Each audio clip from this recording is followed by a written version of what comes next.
본문 말씀 묵상입니다. 오늘 우리에게 주신 하나님의 말씀은 히브리서 5장 7절에서 10절 말씀입니다. 그는 육체에 계실 때에 자기를 죽음에서 능히 구원하실 이에게 심한 통곡과 눈물로 간구와 소원을 올렸고 그의 경건하심으로 말미암아 들으심을 얻었느니라. 그가 아들이시면서도 받으신 고난으로 순종함을 배워서 온전하게 되셨은즉 자기에게 순종하는 모든 자에게 영원한 구원의 근원이 되시고 하나님께 멜기세덱의 반차를 따른 대제사장이라 칭하심을 받으셨느니라. 아멘. 히브리서는 예수님을 대제사장으로 고백하고 있습니다. 이 점이 히브리서가 신약성서 내에서 아주 특별한 위치를 차지하고 있는 점입니다. 여러분, 대제사장 하면 우리는 예수님의 날선 비판의 대상, 그 중에서도 가장 정점에 있던 사람들을 떠올리게 마련입니다. 그런데 예수님을 대제사장에 비유하고 있는 히브리서는 그래서 매우 낯설고 어색해 보입니다. 그럼에도 불구하고 히브리서 기자는 대제사장이라는 직분이 갖고 있는 상징적인 의미를 포기하지 않고 예수님께 적용하죠. 대제사장의 임무는 무엇입니까? 오늘 말씀은요, 대제사장의 임무를 사람들이 지은 죄의 사함을 위해 백성들을 대신해 하나님께 제사를 지내는 것으로 규정하고 있습니다. 그리고 히브리서는 이러한 대제사장직을 예수님께 적용하고 있죠. 대제사장과 예수님의 본질적인 차이는 무엇일까요?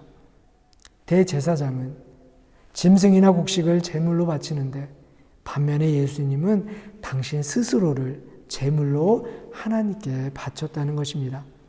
아무리 율법에 따라 세워진 아론의 혈통이라고 해도 죄의 문제는 해결할 수 없었어요.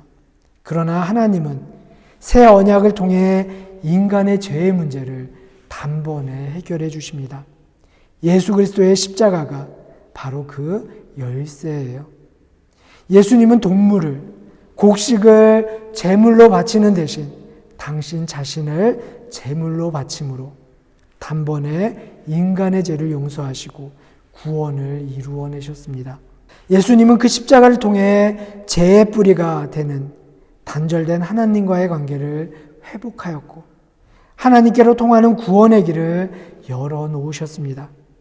하나님은 당신의 뜻을 이루기 위해 자신을 바친 주님을 대제사장으로 세우셨습니다. 십자가의 길이야말로 하나님께 이르는 길임을 주님은 삶으로 보여주셨습니다. 예수님은요, 우리의 연약함을 아시는 분이에요. 내 죄를 아시고 내 아픔과 슬픔, 내 고통과 삶의 문제, 나의 괴로움을 이해하십니다. 왜냐하면 우리와 함께 하시기 위해 당신 스스로 연약해지셨기 때문입니다. 우리가 히브리서를 읽다 보면 주님의 그 사랑에 감격하지 않을 수 없어요. 오늘 우리가 읽은 본문인 7절과 8절에 보면 히브리서 기자는 이렇게 이야기합니다. 그는 육체에 계실 때에 자기를 죽음에서 능히 구원하실 이에게 심한 통곡과 눈물로 간구와 소원을 올렸고 그의 경건하심으로 말미암아 들으심을 얻었느니라. 그가 아들이시면서도 받으신 고난으로 순종함을 배워서. 아멘. 주님도요, 세상에서 우셨고 통곡하셨고 간구하셨습니다. 연약한 몸으로 인간의 고통을 짊어지시고 주님은요, 기도하셨어요. 아들이시면서도 고난을 당하시고 순종의 모범을 보이시며 십자가의 길을 걸어가심으로 하나님과 인간 사이에 길을 놓으셨습니다. 우리가 예수를 믿는다라는 이 말은 예수님을 우리의 인생의 길로 삼았다는 뜻이며 예수님이 걸어가신 그 길을 걷는다는 것을 말합니다.